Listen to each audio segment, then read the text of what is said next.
So we expect an all-out gauntlet in the Western Conference Finals between the Minnesota Timberwolves and the Dallas Mavericks. The T-Wolves an odds-on favorite to win the series outright at minus 180. It's a different story, though, DRS, in the Eastern Conference. Between the Boston Celtics, the team expected to be at this stage all season long, and the Indiana Pacers. Minus 1250. Minus 1250. Is the series price outright for an Eastern Conference Finals matchup between the Celtics and the Pacers. So I guess the question to you, Donnie, is this series going to be any more competitive than the odds makers expect?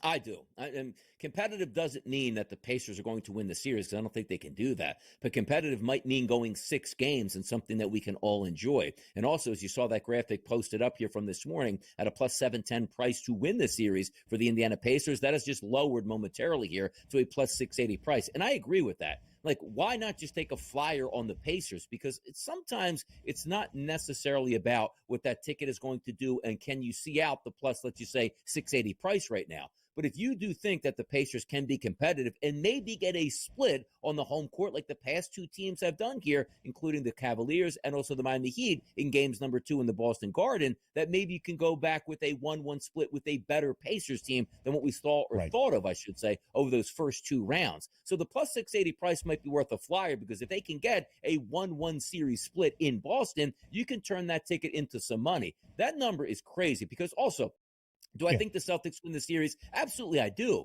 But that price point at minus 1250, do factor in, okay, let's just say Porzingis doesn't come back the first 2 games, right? That's already hamstrings a little bit there at the Boston Celtics. Right. But you can't ever count out a price point that big where we go, oh, no, Jaylen Brown cracked his wrist here and he's going to be out. I'm not saying we anticipate that, but it's a little bit easier to swallow. Being like, okay, I laid minus 180, a couple injuries for Boston, didn't work out. You lay minus 1250 and you get an injury there. Now you're saying, like, why did I lay this big of a number here? Too many factors to take the Celtics. The only way I would look is towards the Pacers plus 680, get a split in games 1-2, and maybe you can hedge out of that ticket later.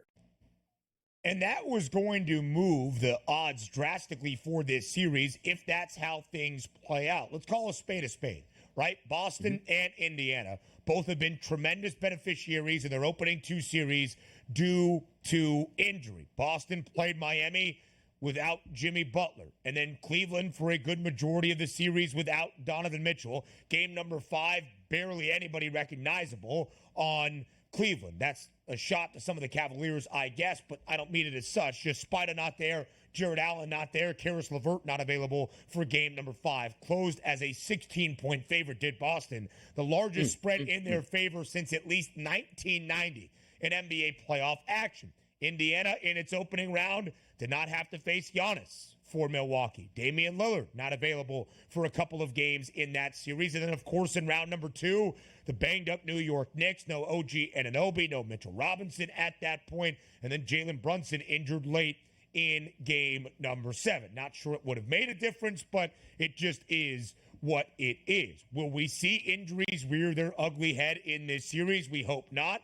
But it's been a story of the postseason runs for both of these clubs in the Eastern Conference playoffs. Donnie alluded to it. ESPN's Adrian Wojnarowski yesterday saying he expects, based on sources, Kristaps Porzingis to miss both games 1 and 2 of this Eastern Conference Finals. We'll get to where Boston stands in that game 1 price in just a moment.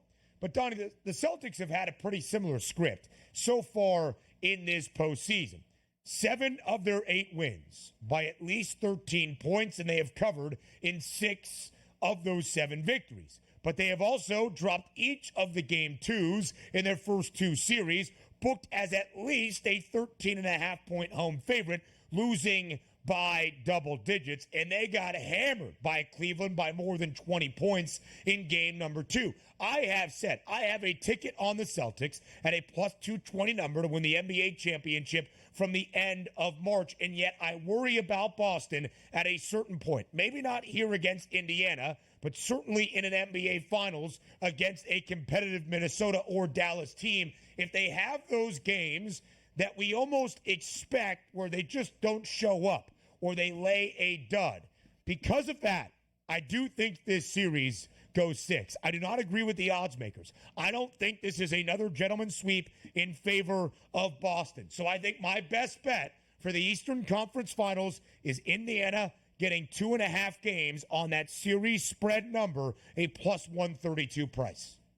Yeah, they're a quality basketball team. And the one thing we do know, they can score. They don't play great defense overall, and that's really going to be a test going up against Boston with so many chances to beat you and so many guys that can fire from three-point range. We'll see if that defensive game plan does get a little bit better. But for a team with the Knicks that didn't have a lot of great upper echelon talent, while they were healthy, they scored quite a few points against that Indiana defense. So we'll see where that turns over. But my biggest question is going to be, what are we getting out of the Boston Celtics?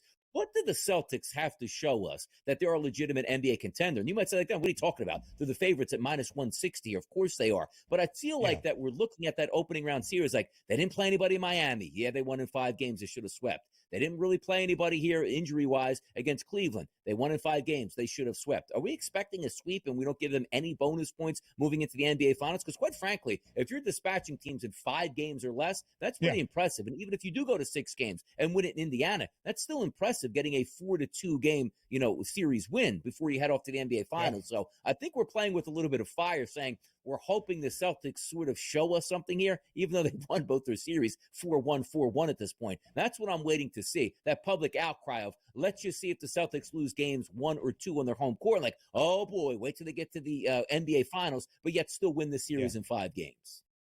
Yeah, and that is the funny thing, right? With great expectation, we expect great results. Boston has still won 7 of their 8 games, and they've played 10 overall in the playoffs by at least 13 points. And they have been booked as at least a 7.5-point favorite in all 10 of their postseason matchups, which will be the case tomorrow night inside TD Garden. The Celtics, as of this moment, a 9.5-point favorite for game number 1 of the Eastern Conference Finals with a total at 221 and a hook, which speaks to Indiana pacing things up and maybe a lack of defense on that side for the Pacers.